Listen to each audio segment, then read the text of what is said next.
नमामि धन्वन्तरिमादिदेवम्।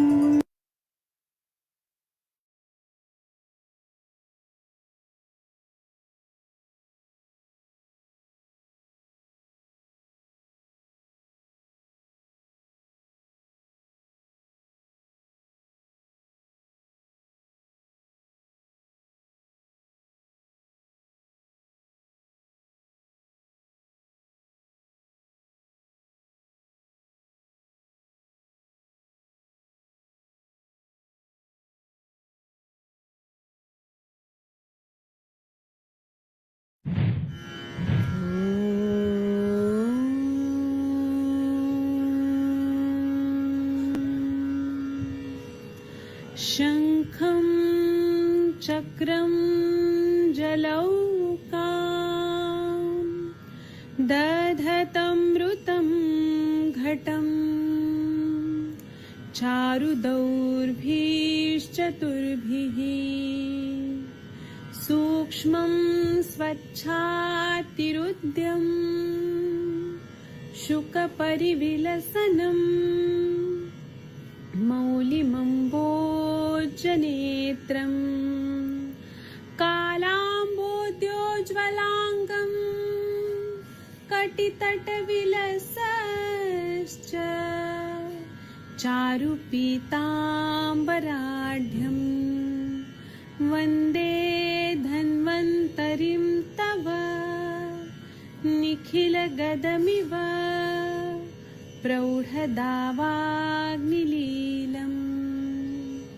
प्रौढदावाग्निलीलम्।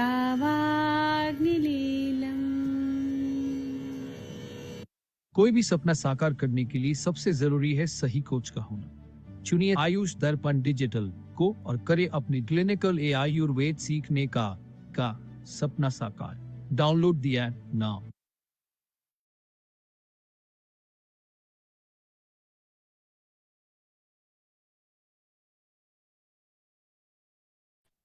प्रणाम सभी लोगों को। मैं वैद्य अरविंद पाठक आप सभी लोगों का स्वागत करता हूं। सभी लोगों को कोटि कोटि प्रणाम करता हूं। आइए आज हम लोग ऑर्काइटिस ये व्याधि पढ़ेंगे। इसमें टेस्टिकल्स का जो इन्फ्लेमेशन होता है और वो इन्फ्लेमेशन इन्फेक्शन होने का कारण सेक्सुअली ट्रांसमिटेड डिजीजेस भी होता है, मम्प्स होता है, सिफिलिस, गोनोरिया और ऐसी बहुत सारी बीमारियां होती है जिसकी वजह से ऑर्काइटिस हो जाता है। तो इसके बारे में पहले पढ़ेंगे, फिर एनाटॉमिकली क्या क्या डिफेक्ट होते हैं और क्या ट्रीटमेंट करना चाहिए ये सब हम लोग पढ़ने वाले हैं। आप सबके सब भारत के सर्वश्रेष्ठ चिकित्सक लोग हैं। मैं यहाँ पे आप लोगों को अनम्यूट करने का भी ऑप्शन देता हूँ। अगर आप लोग कुछ बोलना चाहते हैं तो आप लोग बोल सकते हैं। जिन्होंने पेशेंट देखे वो लोग अपना व्यू रख सकते हैं, जिन्होंने नहीं देखे हैं वो लोग जानकारी प्राप्त कर ले। बाद में कभी ना कभी फ्यूचर में पेशेंट तो आने ही वाले हैं, तो इसी चीज को मैं एक दो बार ऐसे रिपीट रिपीट करके पढ़ाऊंगा। Orchitis. Orchitis is an inflammation of one और बोथ टेस्टिकल्स। मतलब एक टेस्टिस में इन्फ्लेमेशन होता है या दोनों में भी हो सकता है। It is usually caused by an infection और by bacteria that come via the blood from other parts of the body. मतलब ये एक इन्फेक्शन होता है जो बैक्टीरिया से हो सकता है, इन्फेक्शन हो सकता है जो ब्लड से आता है, अदर जगह से, पूरे बॉडी में से कहीं से भी आ सकता है। Orchitis may be caused by the virus that causes mumps, sexually transmitted diseases और other causes। ये वायरस से हो सकता है, बैक्टीरियल इन्फेक्शन से भी हो सकता है, जो मम्प से होता है, सेक्सुअली ट्रांसमिटेड डिजीज मतलब क्लैमेडिया इन्फेक्शन, क्लैमेडियल इन्फेक्शन, फिर गोनोरिया, सिफिलिस या और कोई कॉजेज हो उसके वजह से ये हो सकता है। At least 1/3 of males who contract mumps after puberty often develop orchitis.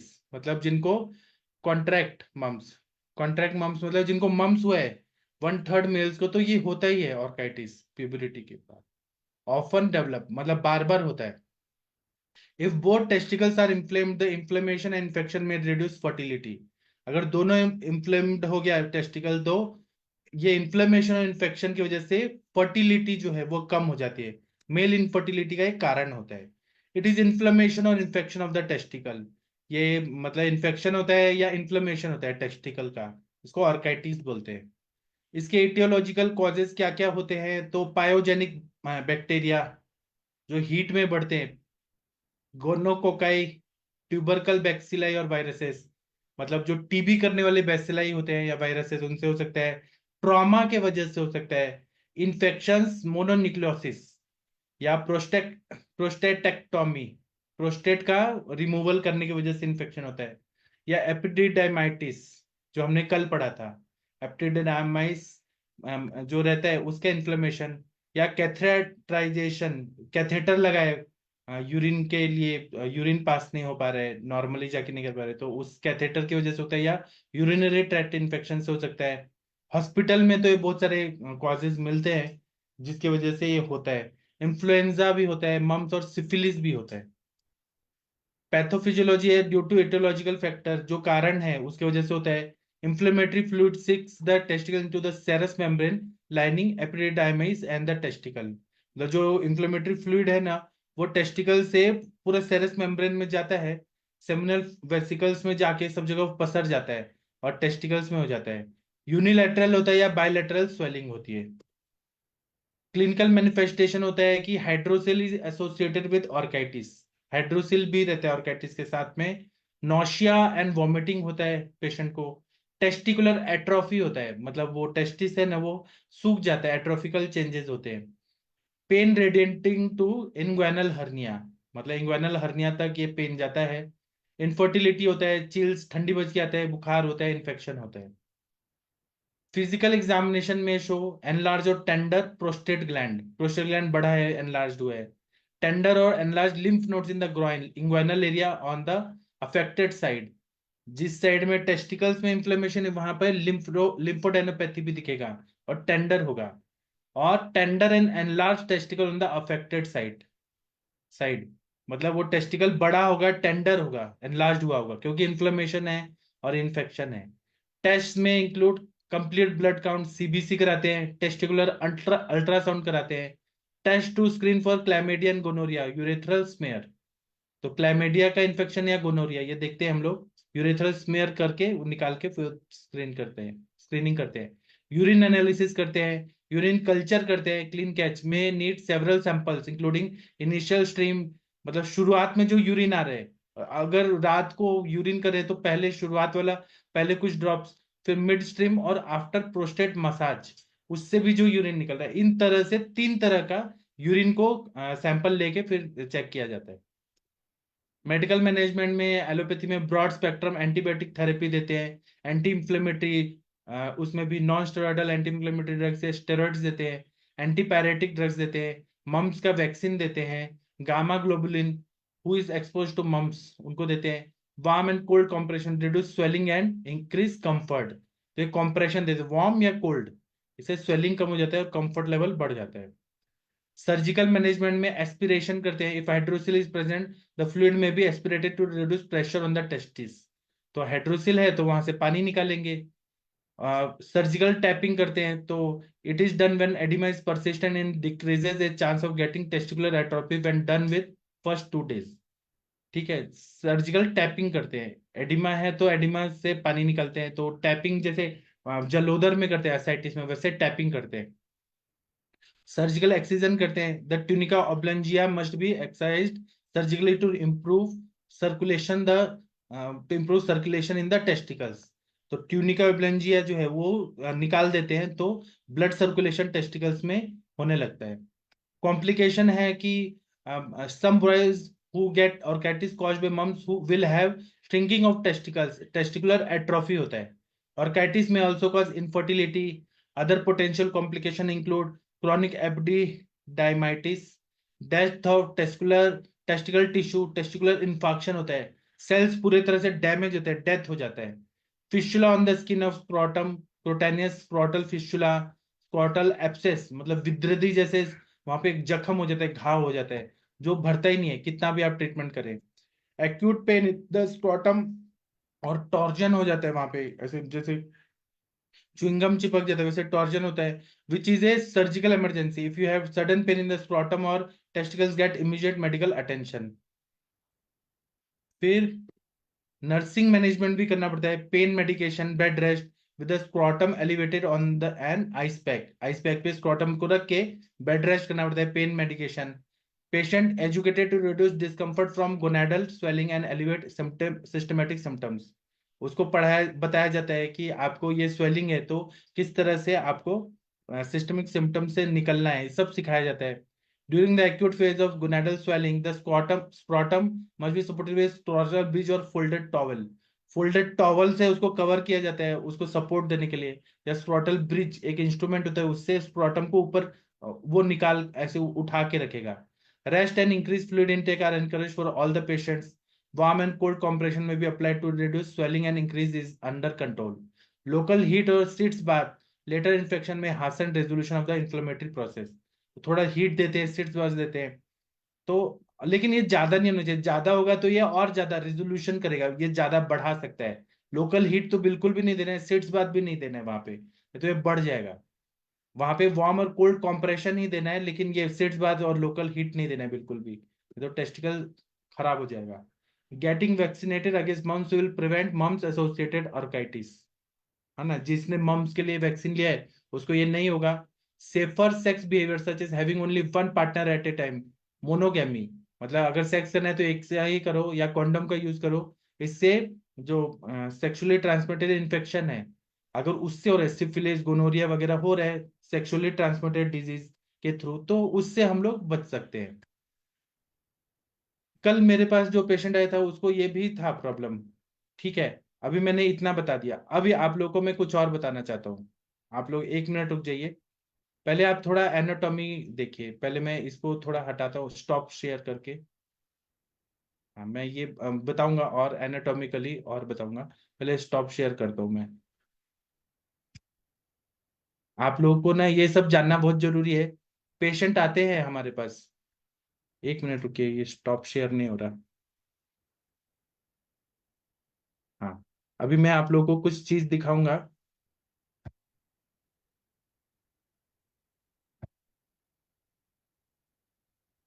1 minute रुक जाइए।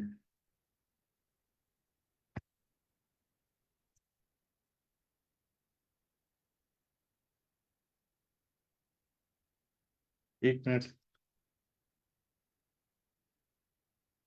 ये मेरा लैपटॉप है ना, थोड़ा हैंग हो रहा है। हाँ, 1 मिनट रुक जाइए, अभी आप लोगों को दिखेगा।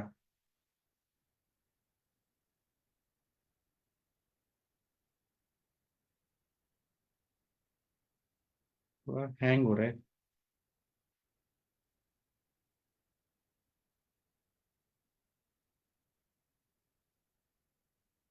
एक मिनट रुक जाइए, थोड़ा कुछ तो प्रॉब्लम हो रही है, लेकिन मैं दिखाऊंगा ही आप लोगों को। हाँ, अब देखिए,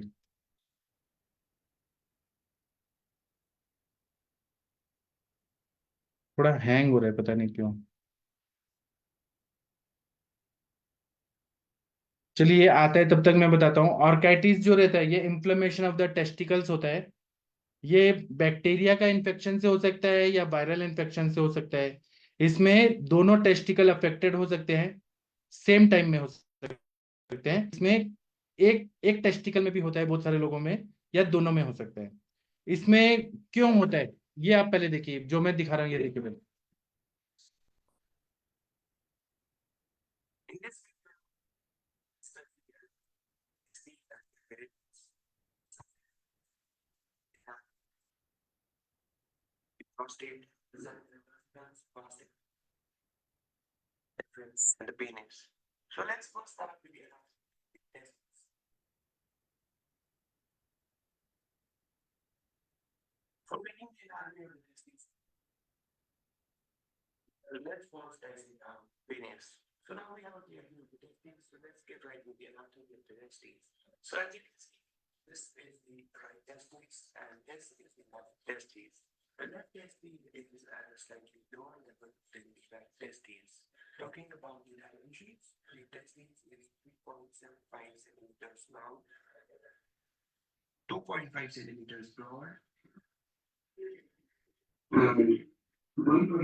anterior border and posterior border, it has two surfaces.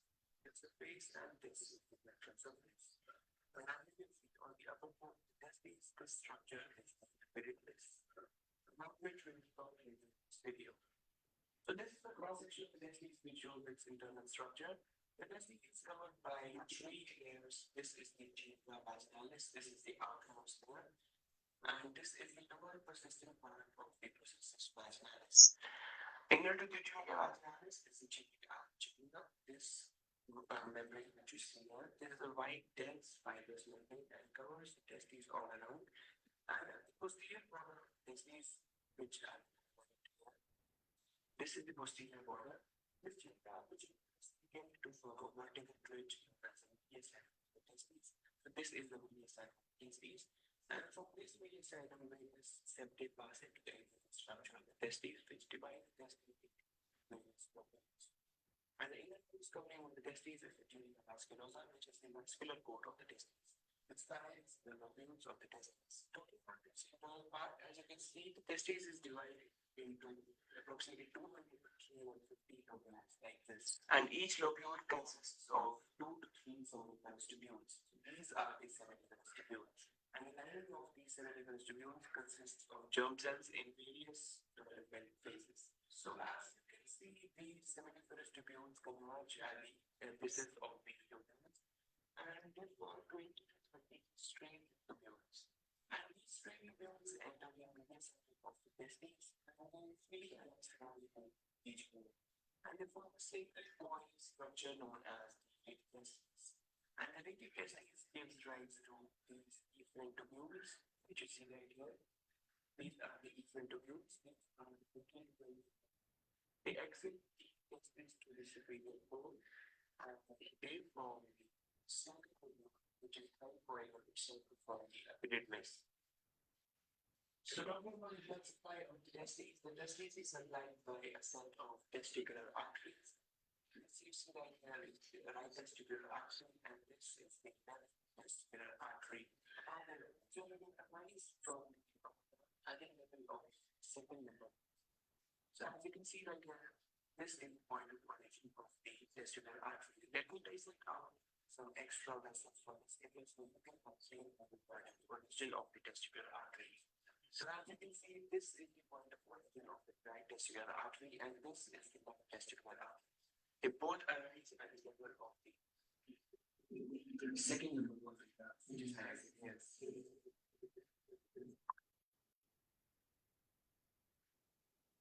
About the venous drainage of the testes is drained by two sets of veins. This is the right testicular vein, and this is the left testicular vein. Talking first about the right testicular vein, ascends upwards from same course as the testicular artery.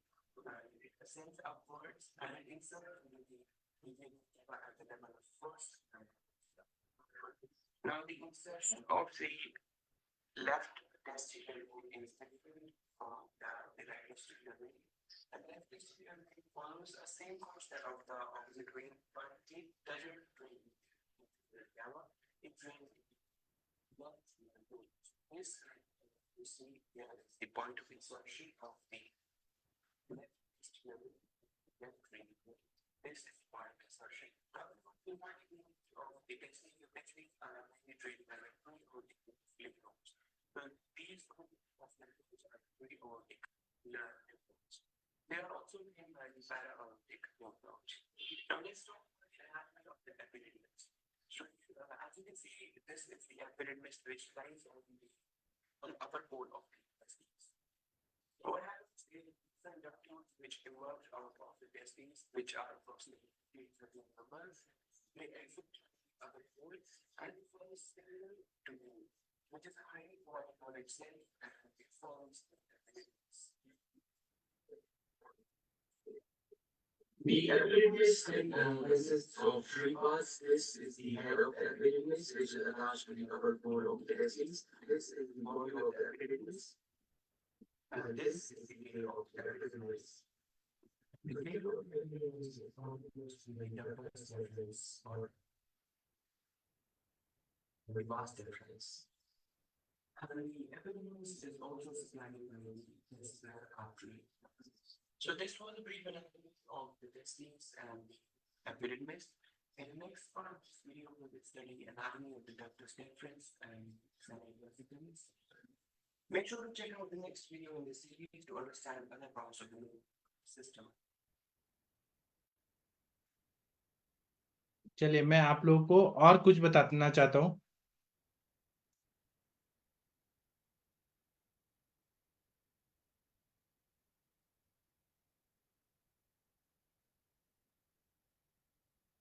अब देखिए क्या होता है कि आप लोग को शायद दिख रहा होगा, एक मिनट मैं आप लोगों को दिखाता हूँ स्क्रीन शेयर करके।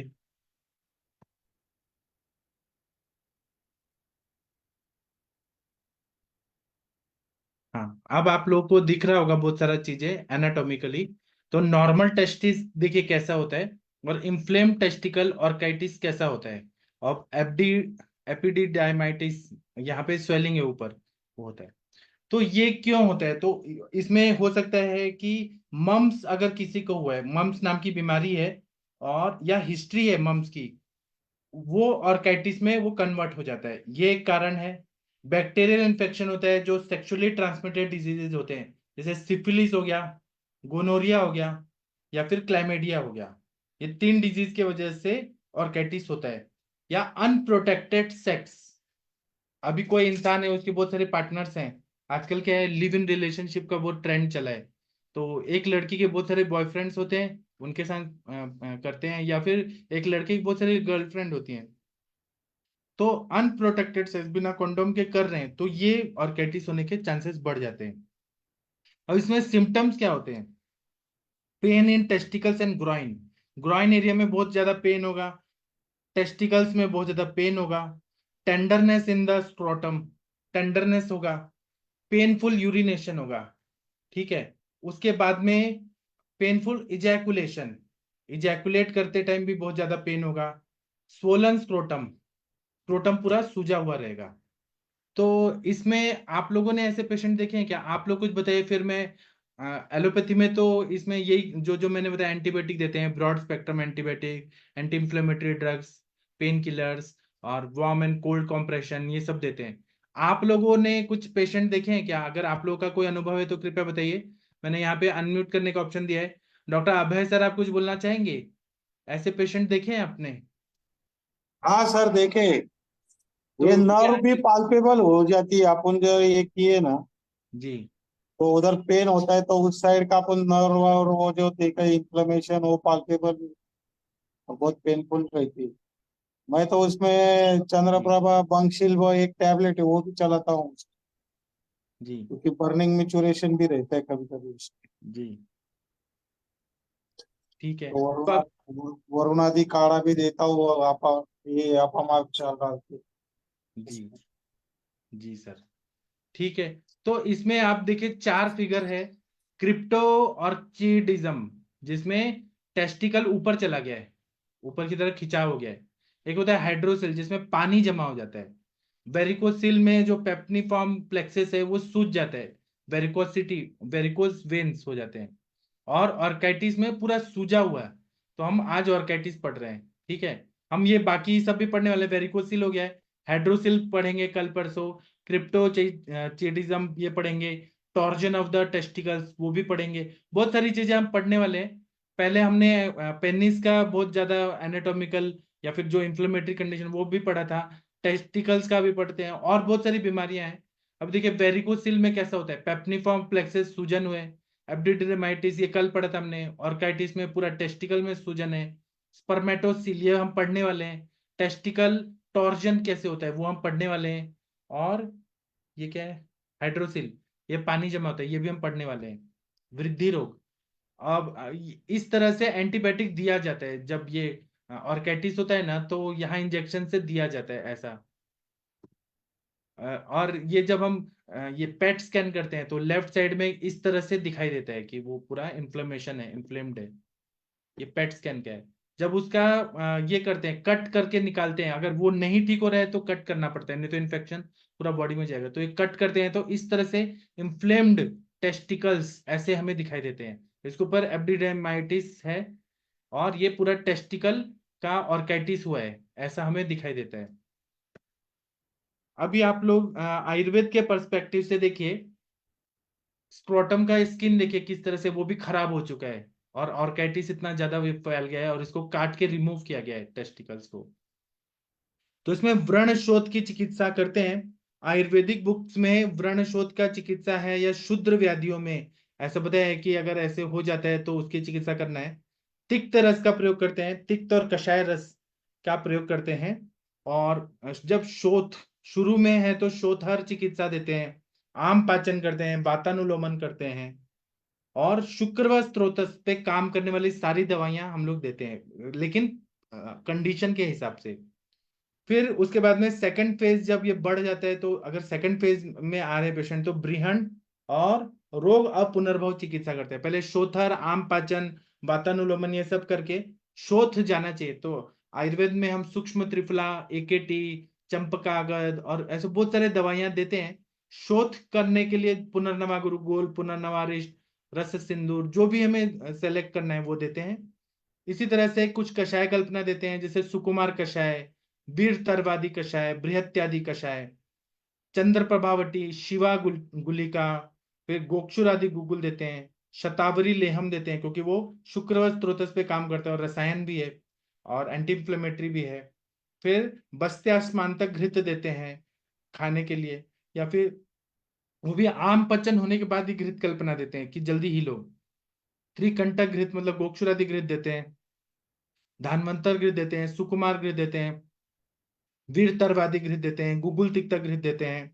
और कुछ कुष्ठ जैसे भी चिकित्सा करते हैं, जैसे कि महातिक्तक घृत, गंधक रसायन, आरोग्य वर्धिनी बटी, कैशोर गुगुल, पंचतिक्त घृत गुगुल, और वृहत हरिद्राखंड, महामंजिष्टादि क्वाथ।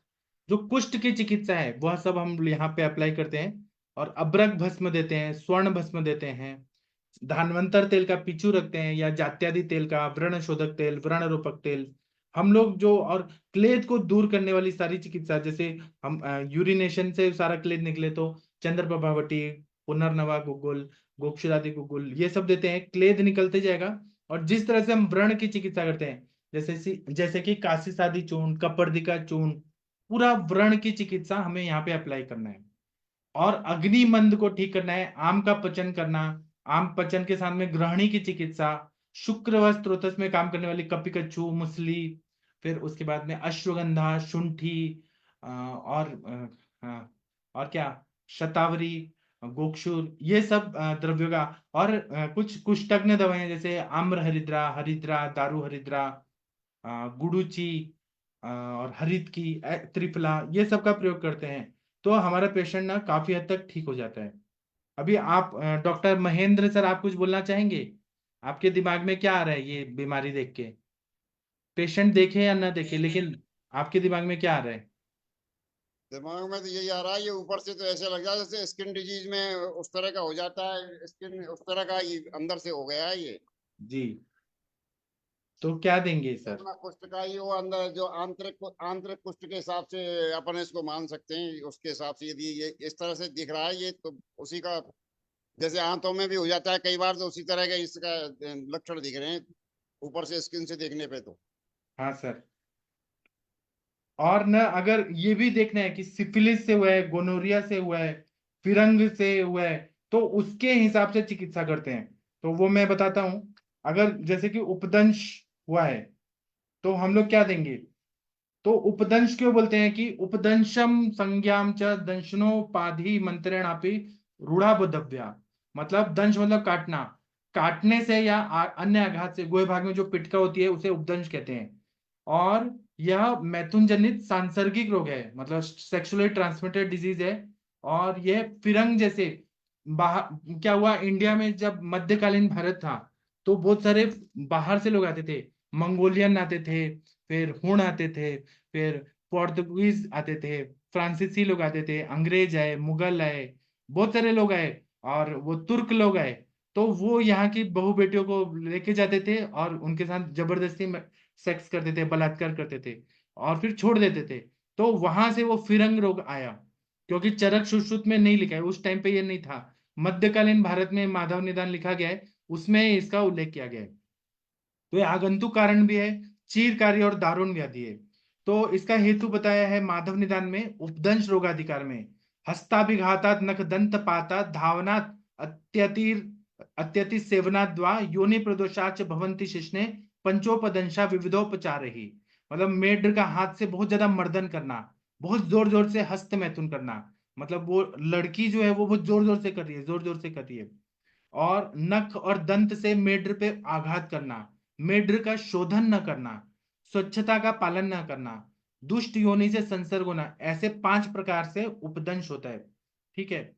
उसी तरह से चरक में जो ध्वजभंग नाम का रोग बताया है, उसका सुश्रुतोक में उपदंश से सामर्थ्य है, मतलब ध्वजभंग भी हो जाता है, मतलब यहाँ पे इरेक्टाइल डिसफंक्शन भी हो जाता है, ऐसा चरक में जो बताया है। और शशि मैम ने कहा है भाव प्रकाश में है। तो मैं ये बताना चाहता हूं कि भाव प्रकाश, माधव निदान और शारंगधर संहिता, ये जो मध्यम त्रयी ग्रंथ है, ये मध्यकालीन भारत में लिखा गया है, पहले भाव प्रकाश नहीं था। चरक सुश्रुत वाग्भट में ये बीमारी नहीं लिखी है, उपदंश, फिरंग, गोनोरिया और सिफिलिस, इनके बारे में नहीं लिखा है, क्लैमिडिया इन्फेक्शन नहीं लिखा है।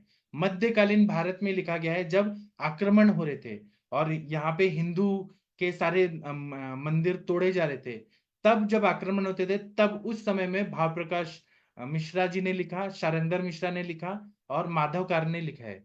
आप उसका कब बना है वो पढ़िएगा। ठीक है, 16th सेंचुरी, मतलब वही जब अटैक वगैरह हो रहे थे, तो इस टाइम पे ही लिखा गया है। तो इस टाइम पे बीमारियां ज्यादा बढ़ गई थी और आज भी आ रही हैं। मेरे पास जो कल पेशेंट आया था उसको भी ऐसे ही था ये सारी चीजें। सुश्रुत ने बोला है अति मैथुन, उस सुश्रुत के काल में भी होंगे।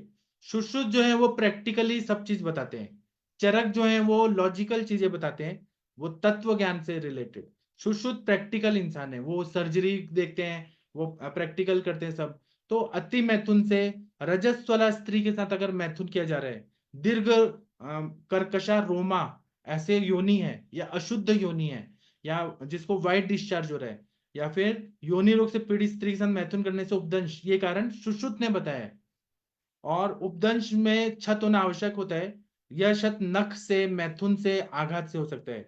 वात्सायन मुनि ने जब ये कामसूत्र लिखा, तो वात्सायन मुनि जो थे ना, वो मुनि थे, लेकिन वो ऐसा बोला जाता है कि वो एक वैश्यालय में गए, जहाँ पे प्रोस्टिट्यूट्स थी, वहां पे वो देखते थे और बुक लिखते थे संस्कृत में, तो वो मैथुन की सारी क्रियाओं को देखते थे और लिखते थे। तो वहां उन्होंने देखा कि शत होता है, मैथुन करते टाइम नाखून से किसी ने इंजरी कर दिया, या फिर मुंह से काट दिया, या इंजरी कर दिया, तो ये इतना बारीक होता है इंजरी की, वो आंखों से नहीं देखता है, सूक्ष्म हो सकता है। और ये पुरुषों को ही होता है ऐसा नहीं है, स्त्रियों में भी हो सकता है, पुरुषों से स्त्रियों में होगा ऐसा हो सकता है।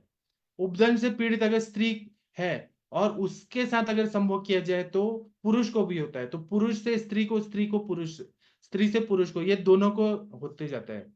ऐसा बोला गया है कि स्त्रीणाम पुंसाम च जायन्ते उपदंशाश्च दारुणा, सुश्रुत ने भी ये बात कहा है। और इसमें वात पित्त कफ ये दोष रहते हैं, और त्वचा और रक्त ये दुष्य होते हैं। त्वचा पर, गोए भाग की त्वचा पर विविध लक्षणों से युक्त विस्फोट उत्पन्न होता है, और उपदंश पीड़ित पुरुष या स्त्री का संसर्ग होने से तीनों दोषों के प्रकोप से त्वचा और रक्त की दुष्टि होती है, गोए भाग पे संसर्ग स्थान में विस्फोट होते हैं, उपदंश होता है। इसमें व्रणोत्पत्ति होती है और कंडू से शुरू होता है पूर्व रूप में, और उसके बाद में मेढ्र संधि प्रदेश में योनि भाग में पीड़ा उत्पन्न होती है, पीड़का शोथयुक्त होता है, मृदु होती है। आकार जो पीड़काएं होती है वो मुद्ग, जैसे कि मुग है वैसा होता है, या कुल्थी जैसा, दाल जैसा होता है। और ये एक ही समय में अनेक पीड़काओं की निर्मित होती है, पीड़का में दाह और वेदना भी होती है, तृष्णा और मोह ये लक्षण रहते हैं। और अन्य आचार्यों ने वातज, पित्तज, कफज, रक्तज और स्तन्यपातज ये 5 भेद बताए हैं। वातज उपदंश होगा तो तोद होगा, स्फुरण होगा, भेदन जैसी वेदना होगी, विस्फोट कृष्ण वर्ण का होगा। पित्तज उपदंश में विस्फोट पीत वर्ण का, क्लेद युक्त और दाह युक्त होता है। कफज उपदंश में कंडू, शोथ युक्त, आकार में बड़े, श्वेत वर्ण और घनस्राव युक्त विस्फोट आते हैं। रक्तज उपदंश जब होता है तो मांस सामान्य कृष्ण वर्ण के रक्तस्राव युक्त विस्फोट मिलते हैं। दाहादि पित्तज उपदंश के लक्षण भी मिलते हैं। तन्निपातज में विविध स्राव और पीड़िकाएं होती हैं। अब इन्होंने साध्यासाध्यत्व बताया कि तीनों दोषों से उपदंश असाध्य होता है। रक्तज उपदंश याप्य होता है कि जब तक ट्रीटमेंट दे रहे हैं तब तक ठीक होगा, नहीं तो फिर वो बढ़ जाएगा। अन्य उपदंश साध्य होते हैं।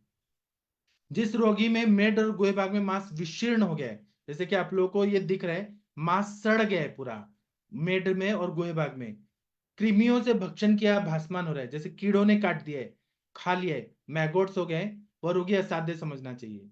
सुश्रुत बोलते हैं कि रोग निर्माण होने पर भी जो मूर्ख इंसान विषय में आसक्त है और उचित चिकित्सा नहीं करता है, जैसे कि पहले के समय में राजा महाराजा होते थे, उनके राजकुमार, वो भोग विलास में इतना रहते थे कि उनको ये प्रॉब्लम है, तब भी वो सेक्स में ही है, उनके पास इतनी सारी लड़कियां मिलती थी तो उसमें ही बिजी रहते थे, और कालांतर में मेढ प्रदेश में शोथ, कृमि, दाह, पाक उत्पन्न हो जाता है, मेढ भाग नष्ट हो जाता है, ऐसी अवस्था में मृत्यु अटल होता है।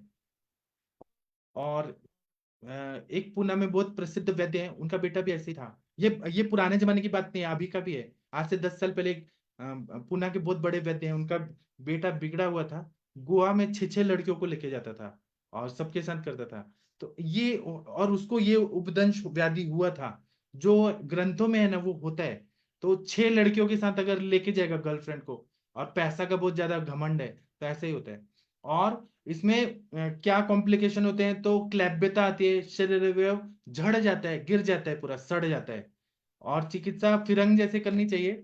और इसमें पोएम में भी आता है, गोनोरिया भी रहता है, गोनोरिया में पस आता है बहुत ज्यादा, मूत्र मार्ग में शोथ रहता है, आरक्त वर्णता, दाह, सकष्ट मूत्रता, क्वचित सरक्त मूत्रता, कटी प्रदेश में गौरव, मलावष्टम, ज्वर, ये सारे सिम्टम्स आते हैं। और इसमें क्या रहता है कि ये बढ़ते जाता है, मतलब बहुत ऐसे डेंजरस कंडीशन रहती है। और इसमें चिकित्सा क्या करना चाहिए, आप लोग कुछ बोलिए, फिर मैं चिकित्सा बताता हूँ। मैंने ये जो चीजें हैं ना, ये हमारे सर के, आदरणीय गुरुजी जमदग्नि सर के नोट से मैं पढ़ा रहा हूँ। और क्या है ना, हमारे सर के पास भी बहुत पेशेंट आते हैं, और मैंने देखे हैं कि आयुर्वेद की चिकित्सा से ठीक हो जाते हैं। आप लोग कुछ बोलना चाहते हैं? शशि मैम कुछ बोलना चाहती हैं आप भाव प्रकाश के बारे में? शशि तिवारी मैडम जी कुछ बोलना चाहती हैं, बोल सकती हैं। हाँ जी सर, गुड इवनिंग सर। अभी इस तरह के पेशेंट तो नहीं देखे हैं। हाँ, भाव प्रकाश का ये है कि फिरंग रोग का सबसे पहले वर्णन भाव प्रकाश जी ने किया था, और 16वीं शताब्दी का मतलब हिसाब किताब है वो एक्चुअली। और गुप्ता पीरियड जो है, गुप्ता पीरियड का मुझे एग्जैक्ट नहीं पता, लेकिन वात्स्यायन जी थे जो थे, वो गुप्ता पीरियड को बिलोंग करते थे। उस टाइम कामसूत्र लिखी गई है। और माधवन ज्ञान का सेवन तो 8th शताब्दी है, और हमारे शारंगी जी 13वीं शताब्दी के आसपास के हैं। तो मतलब ये है कि हाँ, ये सब बीमारियां बाहर से आई हैं, या जो भी कहते हैं कि सिंपल सी लैंग्वेज में ये जो चीज है, अगर आप इसको गलत फॉर्मेट में ले जाओगे तो फिर काफी ज्यादा प्रॉब्लम क्रिएट करेगा। और शायद यही वजह था कि शास्त्र में इसके लिए है कि बहुत कंट्रोल या संयम की बात क्यों कही गई है, वो उस वक्त मुझे नहीं समझ में आता था। फ्रेंकली मैं बताऊं, जब बच्चे थे तो हम लोग पढ़ लेते थे, फिर हमें होता था कि इतना संयम क्यों कहा जाता है हर बात में। अब समझ में आता है कि अगर संयम नहीं बरतेंगे तो इस तरह की बीमारियां होंगी, और जो ये बीमारियां होंगी, वो बीमारियां, सबसे बड़ी बात है कि बहुत ज्यादा, मतलब जैसे अभी आप इस तरीके की चीजों को डिस्कस कर रहे हैं, एक तो असाध्य हो जाती हैं, पहली बात है। दूसरी बात है कि इसमें स्ट्रेस लेवल बहुत ज्यादा होता है, लोग बोल भी नहीं पाते, क्योंकि अधिकतर अपनी कमियां होती हैं जिस भी इंसान के साथ जो चीजें घटित हो रही होती हैं। तो मतलब बहुत मुश्किल सी कंडीशन हो जाती है। और कहते नहीं है कि आपने ऐसे ही बीमारियां मोल ले ली, जैसे आजकल है कि, जैसे यहीं से एक केस मुझे याद आ रहा है कि आजकल सर बच्चों के साथ हो रहा है, उनके पीरियड्स की प्रॉब्लम लड़कियों में बहुत ज्यादा हो रही है। तो सबका देर रात का जागरण है, और देर रात का जागरण जब होगा तो दिवासैन भी हो रहा है, दोपहर में भी सो रहे हैं, खास करके बच्चे जो स्कूल जाते हैं, कॉलेज जाते हैं, रात में 2:30-3 बजे तक पढ़ेंगे, पता नहीं क्या लॉजिक है।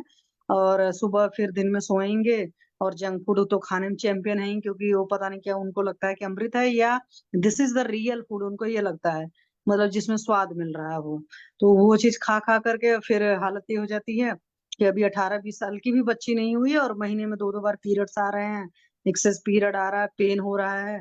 और जबकि बहुत पहले के अगर आप देखेंगे, आज से 300 साल पहले के जो बच्चे होते थे, मतलब फीमेल होती थी, उनके में रेयर ही ऐसी कंडीशंस फंसती थी कि बच्चियों को जब देखो तब पीरियड आए, या 2-2 4-4 महीने नहीं है। जैसे मैंने हमेशा बोला है कि आजकल के बच्चों को परवाह ही नहीं होता है, हाँ जी पीसीओडी हो गया, 4-6 महीने नहीं आता जी, चलता है वाला हिसाब। तब ये नहीं सोचते कि बॉडी में कचरा इकट्ठा हो रहा है, या कचरा बना है सो इतना जा रहा है। तो आप उन लोगों को नहीं समझा सकते हो। तो जिस तरीके से, इस तरीके से फीमेल को प्रॉब्लम होती है, और जहां पर मल्टीपल पार्टनर वाला सिस्टम है, या पॉलीगैमी आ गया, वहां पर तो कल्याण ही है। कल्याण इसलिए है कि इतना ज्यादा इन्फेक्शन होगा कि आप सोच नहीं सकते। और सबसे बड़ी बात है कि ऐसा नहीं होता है कि this is the on the physical level. हमारी जो परवरिश हुई होती है इंडियन समाज में, जैसे हम लोग पले बड़े होते हैं, तो हमें पता होता है कि एक से रिलेशन रखना है। तो जब हम बहुत सारे लोगों से रिलेशन रखते हैं तो हमारे अंदर एक मतलब कह सकते हैं ना, अपराध बोध भी आता है, जिसको सो कॉल्ड कॉन्फ्लिक्ट में आप काउंट कर सकते हो। तो जब अपराध बोध आएगा तो विषाद अंदर पैदा होगा, तो और उसकी वजह से बीमारी फिर और बढ़ जाएगी। तो कहने का मतलब है कि पूरी तरीके से वो हो गया, खराब हो गया कंडीशन। और शायद यही वजह था कि अपने यहाँ पर इस लेवल पर अपने कम से कम हिंदू धर्म शास्त्र में बहुत ज्यादा संयम की बात की जाती थी। और धर्म का मुझे नहीं पता, तो मैं इसलिए वहां कमेंट नहीं करूंगी। बट अपने शास्त्र में संयम की बात क्यों कही जाती थी, वो चीजें अब समझ में आती हैं। जी सर, थैंक यू सर। और दूसरा बात है ना कि हाँ, जब ये हो जाता है तो अच्छा चिकित्सक भी नहीं मिलता है। वो लोग भटकते रहते हैं, वो एलोपैथी डॉक्टर पास जाते हैं, वो एक ही दवाइयाँ, एक ही पैटर्न की दवाइयाँ देते हैं। फिर वो आयुर्वेदिक चिकित्सा के पास जाते हैं, तो चिकित्सा लोग को मालूम ही नहीं है, कॉलेजेस में ये पढ़ाया नहीं जाता, इस पर डिस्कस नहीं होता है। तो ट्रीटमेंट दें क्या, तो कुछ भी ऐसे लिख दिया जाता है, दवाई फायदा हो तो हो, नहीं तो भगाओ, ऐसे रहता और है। सर ऐसा नहीं होना यही चाहिए। जो सामने की पिक दिख रही है, वो इतनी खतरनाक दिख रही है, मतलब कि अगर स्किन पर ऐसा कुछ हो जाए तो तक मतलब कितनी बड़ी चीज है। और जब अंदर कोई चीज हो गई, जैसे बोलते हैं ना कि हेमरेज अगर बाहर है तो कोई प्रॉब्लम नहीं है, क्योंकि भाई उस तरीके से जो ब्लड के क्लॉटिंग फैक्टर में इतनी सारी चीजें आती हैं, वो एयर की वजह से एक्टिवेट होता है तो बाहर ब्लड जम जाता है। लेकिन अगर इंटरनल हेमरेज होता है तो कितना खतरनाक होता है, क्योंकि वहां जमने के चांसेस नहीं होते हैं। और जैसे इसकी जो कंडीशन दिख रही है, मतलब ये तो ऐसा लग रहा है पता नहीं कितना बड़ा कोत है। दुष्ट व्रण का भी मतलब वो है, और जब दुष्ट व्रण अंदर हो गया तब उसको कैसे कंट्रोल करेंगे। और आपने कल मैंने वो एक पेशेंट का फोटो भेजा था ना, वीडियो, उसकी पूरे बॉडी हाँ। में तितली चल रही थी और छोटे छोटे दाने दाने थे। वो शायद फोटो में नहीं आ पाया, पूरे बॉडी में हम्म। ऐसे दाने दाने थे, पूरे बॉडी में। और उसकी वाइफ का उसने फोटो भेजा, अभी मैं भेज नहीं सकता, सर ने मना किया है। उसकी वाइफ का तो और कंडीशन बेकार है। मतलब उसकी वाइफ तो मतलब पूरा ऐसे शरीर में दाने ही दाने हैं, सब जगह पानी पानी आ रहा है, इतना माय बेकार गॉड। कंडीशन उसकी वाइफ का। उसके हस्बैंड मेरे ने। पास सर एक पेशेंट का आया था, मतलब स्किन डिसीज का पेशेंट था। तो मुझे याद है कि उसका बहुत बुरी कंडीशन थी। एमएनसी में जॉब करता था, जितना मुझे अच्छी तरीके से याद है, ऑनलाइन पेशेंट था। तो मैंने बोला था कि मुझे डिटेल केस टेकिंग चाहिए, करनी है। हालांकि उन लोगों ने प्रोवाइड नहीं किया, और जब वो बात कर रहा था तो बहुत धीमी आवाज में बात कर रहा था। तो मैंने कहा ये कैसे पॉसिबल है, मुझे लग रहा है लोगों से छुपा रहा होगा। तो उसकी कंडीशन बहुत खराब थी, पर मैंने इस तरह की चीजें पूछी नहीं थी। हालांकि पॉलीगमी पूछनी चाहिए। जी हाँ, सर, पूछनी चाहिए, पूछनी आगे मैं चाहिए। ख्याल रखूंगी। Thank you sir. हाँ, और लोग बताते नहीं है, लेकिन ये आया कहाँ से बीमारी, अपने आप तो आया नहीं, भगवान ने तो अच्छा बॉडी दिया है। ये सिफिलिस गोनोरिया ये सब क्या हुआ। चलिए, तो मैं गोनोरिया पे भी बताऊंगा, कभी लेक्चर लूंगा, लेकिन ये अभी देखिए, इसमें ऐसे कंडीशन हो गया, ऑर्काइटिस हो गया, वो इन्फेक्शन अगर टेस्टिकल्स में चले गए, तो इसमें हम आरोग्य वर्धिनी वटी, आयुर्वेद की सारी अच्छी अच्छी दवाएं जैसे चंद्रप्रभा वटी, वंग भस्म, रस सिंदूर, रस माणिक्य, महामंजिष्टादिक्वात, उपदंश सूर्य रस, तारकेश्वर रस, सारीवाद्यास, हरताल मिश्रण मिश्रण वाला शोधन तेल देते हैं। फिर कृष्ण तुलसी का स्वरस देते हैं, गंधक रसायन देते हैं, नीम गंधक चूर्ण देते हैं, आरोग्यवर्धिनी वटी, सूक्ष्म त्रिफला देते हैं। लगाने के लिए शोधन तेल, हड़ताल मिश्रित शोधन तेल, मनशिला का लेप देते हैं, वृहन मरीच आदि तेल लगाते हैं, तुथ से पानी में घिसकर उसका लेप लगाते हैं, जलौ का वचारण करते हैं, अशुद्ध रक्त निकालते हैं।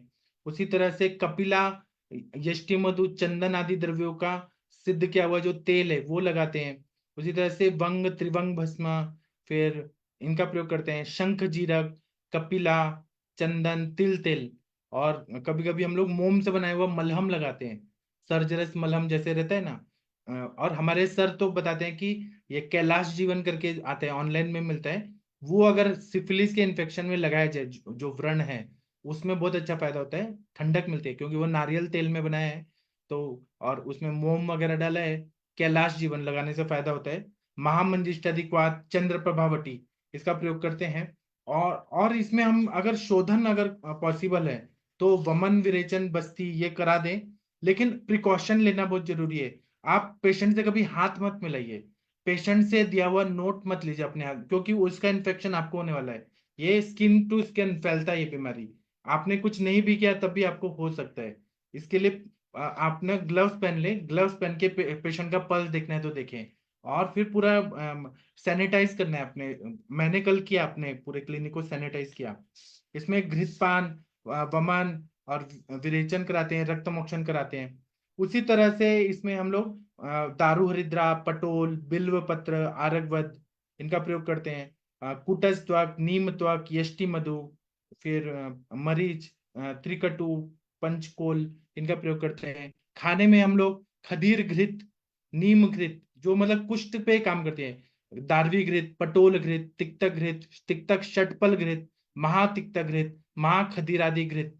उसी तरह से कफग्न और क्लेद कम करने वाली और त्वच स्किन के लिए जो दवाइयां हैं वो यहाँ पे देने से फायदा होता है। जैसे चाल मोगरा या तुवरक, उसका चूर्ण, आरगवद, चक्रमर्द, सारिवा, मंजिष्टा, नीम, खदीर, करंज, पटोल, काकोंदुम्बर, हरिद्रा, दारू हरिद्रा, आम्र हरिद्रा, गंधक, मनशिला, हरताल, करवीर मूल, बाकुची, करंज तेल, इसका बहुत अच्छा उपयोग होता है। उसी तरह से दवाइयों में सूक्ष्म त्रिफला, कुष्ठ कुठारक रस, आरोग्यवर्धनी, गंधक रसायन, नीम गंधक चूर्ण, स्वयंभू गुग्गुल, वृद्धि वाधिका वटी, सर्वांग सुंदरी वटी, सारी वाद्यासव, महामंजिष्ठादि क्वात, खदीरारिष्ट ये देते हैं। और करंज बीजादि लेप, कर विरादि लेप, एलादि लेप, मनशिलादि लेप, हड़ताल मिश्रण, टंकन मिश्रण ये करते हैं। सुदर्शन मलहम, अगर बर्निंग बहुत हो रहा है तो शद्दोदघृत, फिर व्रण शोधक तेल, नीम तेल, करंज तेल, वृहन मरीच्यादि तेल, चंदन तेल, कटुकपित्थ तेल, इसका प्रतिशारण करते हैं या मलहम तैयार करके लगाते हैं। उसी तरह से बाकुची, खदीर, करंज, नीम, कुटज ये कुष्ठग्न गण के द्रव्यों का प्रयोग करते हैं इंटरनली और एक्सटर्नली। गुडुची, शिलाजीत, माक्षिक, त्रिफला ये रक्त शोधक द्रव्य देते हैं। उसी तरह से मल्ल सिंदूर बहुत अच्छा काम करता है। हड़ताल भस्म, व्याधि हरण रसायन, उपदंश में बताया है, उपदंश और गोनोरिया में बताया है, मतलब पुए में है, शुक्र में ऐसे रहता है, मेह भी रहता है, और ये मतलब ये फैलते जाता है। तो इसमें व्याधि हरण रसायन समीर पन्नग्रस और इसका प्रयोग करते हैं। सर्वांग सुंदरी वटी बहुत अच्छा काम करता है। नीम के स्वरस से और नहाना है पेशेंट को तो नीम के काढ़ा में, या सिद्धार्थक स्नान जो आज सर बता रहे थे, सिद्धार्थक स्नान के काढ़ा में स्नान करना है। और यशद का प्रयोग करना है, चंदन का प्रयोग, चंदन और यशद को शब्दोद्घृत में मिलाकर मलहम तैयार करके वो करें। सिरा वेद करें, जलोकावचारण करें, रक्त मोक्षण करें। पेशेंट अगर ऐसे कंडीशन में ठीक हो सकता है तो हो जाएगा। और इसमें तला हुआ चीजें ना खाएं, खट्टी चीजें ना खाएं, लवण युक्त पदार्थ ना खाएं, दही, गुड़, मिठाइयाँ, विदाही पदार्थ नहीं खाना है। और रोज नहाना, क्लीनलीनेस बहुत जरूरी है, हाइजीन मेंटेन करना है। स्नान करते टाइम गर्म पानी, हल्का गर्म पानी का प्रयोग करना है, साबुन का प्रयोग नहीं करना है, क्योंकि साबुन करेंगे तो क्षार युक्त साबुन से त्वचा में रुक्षता बढ़ के क्रैक्स पड़ेंगे। इसीलिए बिना साबुन के नहाना है, और अलग अलग तेल का प्रयोग करना है। और इसमें मतलब सुगंधित द्रव्य, परफ्यूम और डिओड्रेंट नहीं लगाना है इसमें, नहीं तो वो डिओड्रेंट केमिकल से और फैलेगा। ये अगर पूरे बॉडी में फैल गया इन्फेक्शन, सिफिलिस, गोनोरिया, तो डिओड्रेंट परफ्यूम नहीं लगाना है। और अगर शरीर में चिपचिपापन है, साबुन तो लगाना नहीं है, तो जो ये जो चना दाल का जो बेसन होता है, बेसन और चंदन का चूर्ण डाल के मिक्स करके लेप लगा के, जैसे उबटन लगाते हैं, चंदन का चूर्ण, बेसन, हल्दी डाल के और उबटन लगा के फिर स्नान करना है। और इसमें सूती कपड़े पहनने हैं, रेशमी कपड़ों का प्रयोग करना है, धूप में नहीं जाना है, और अति मैथुन वर्ज्य करना है। और लवण, दही, मछली सेवन बंद करना है, भैंस का दूध नहीं पीना है, दिन में नहीं सोना है, पुराना चावल खाना है, गेहूं, मूंग, मसूर, जांगल मासरस, बैगन और जो कद्दू होता है, लौकी, इसका सेवन पथ्यकर है। इस तरह से हम लोग करते हैं ना, मैनेज अच्छे से करते जाना है, और लॉन्ग टर्म ट्रीटमेंट देते जाना है, या मुस्तादी आपन वस्ती देना है, तो ये सिफिलिस, गोनोरिया सब ठीक होता है। व्याधि हरण रसायन, उपदंश, सूर्य रस ये सब जब देते हैं तो वो ठीक हो जाता है। लेकिन ये कितना परसेंट में मेल इनफर्टिलिटी को ठीक करेगा उसकी कोई गारंटी नहीं है। अगर वो पूरा अंदर टेस्टिकल्स के सेल्स को खा गया है, डैमेज कर दिया है, तो मेल इनफर्टिलिटी ठीक होगा कि नहीं ये नहीं बता सकते हैं। हम लोग कोशिश कर सकते हैं, लेकिन इंसान खुद प्रज्ञापराध करके ये सब बुरे कर्म करके ये सब कर लेता है। चलिए, बाकी आप लोग क्या बोलना चाहते हैं? डॉक्टर महेंद्र सर, आप कुछ बोलना चाहेंगे ऑर्काइटिस पे? अभी इतना सब मैंने बताया, तो आपके दिमाग में कुछ आ रहा है बात? Mahendra sir, Gangwar sir, Veena ma'am, कुछ बोलिए प्लीज। नहीं सर, जब आप पढ़ाते हो तो दिमाग में तो आता ही है। और आगे आगे इसके बारे में जैसे पेशेंट आएंगे उसके, क्योंकि जनरली में तो अपने को अंदर तक की चेकअप के बाद ही जानकारी मिलती है, पेशेंट को अब तक ट्रीट नहीं करते थे तो उससे ज्यादा मालूम भी नहीं पड़ता था। अब कोशिश तो करेंगे कम से कम इस तरह के पेशेंट को, अब छोड़ेंगे नहीं पेशेंट को कम से कम। अब ये नहीं कि भाई हम नहीं देख पाएंगे, आगे जाओ। वो लेकिन अपना प्रिकॉशन लेना है, ग्लव्स पहन के पूरा, जैसे कोरोना के टाइम पे मास्क लगा के सब करते थे वैसे ही ये सेक्सुअली ट्रांसमिटेड डिजीजेस से बढ़ता है, उसका ध्यान रखना बहुत जरूरी है। हाँ, क्योंकि हमारे यहाँ क्या है कि ड्राइवर पेशा है हमारे गांव में ज्यादा। हमारे यहाँ हाँ 50-60 ट्रकें हैं, कुछ बस वगैरह भी हैं, तो ड्राइवर पेशा ज्यादा, ये इन लोगों में ये ऐब होता है जी।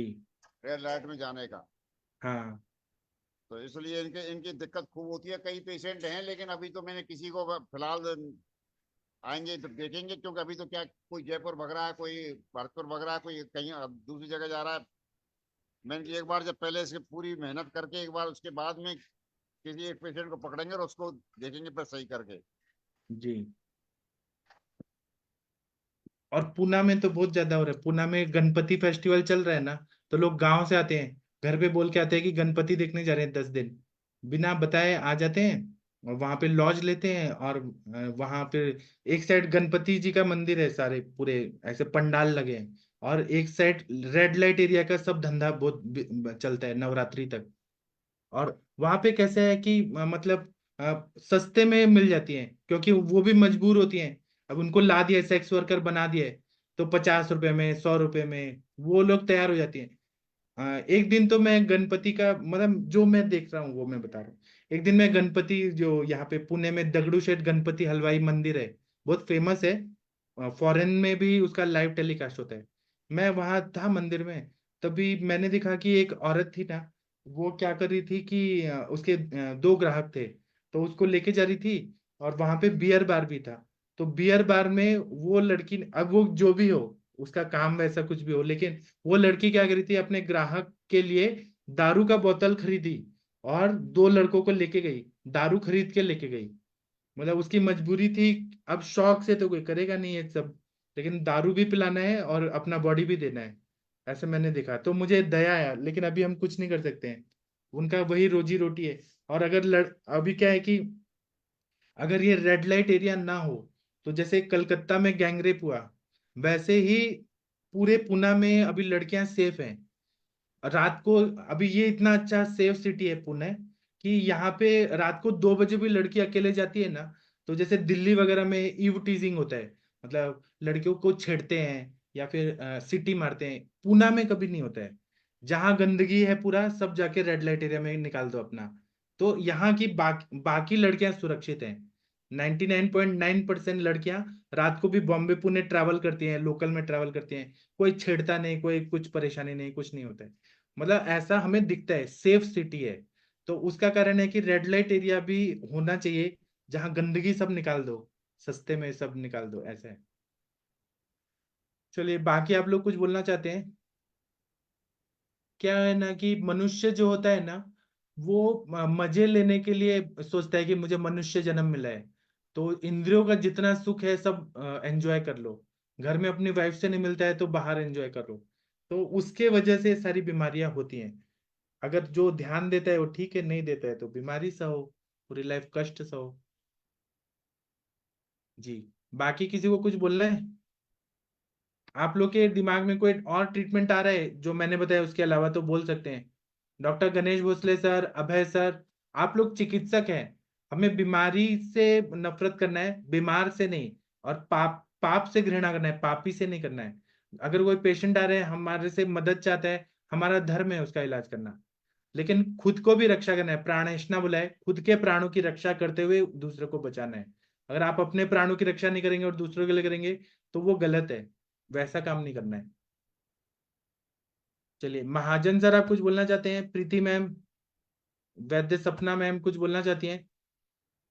नहीं, ठीक है, तो मैं अभी सेशन बंद करता हूँ। हम लोग 9 बजे मिलेंगे और मेल इनफर्टिलिटी पे कल कुछ और बीमारियां हम पढ़ेंगे। अभी बहुत सारी बीमारियां कवर करनी है, बहुत सारी है। ठीक है, तो मैं अभी सेशन बंद करता हूँ, 9 बजे मिलेंगे। थैंक यू, प्रणाम सभी लोग को।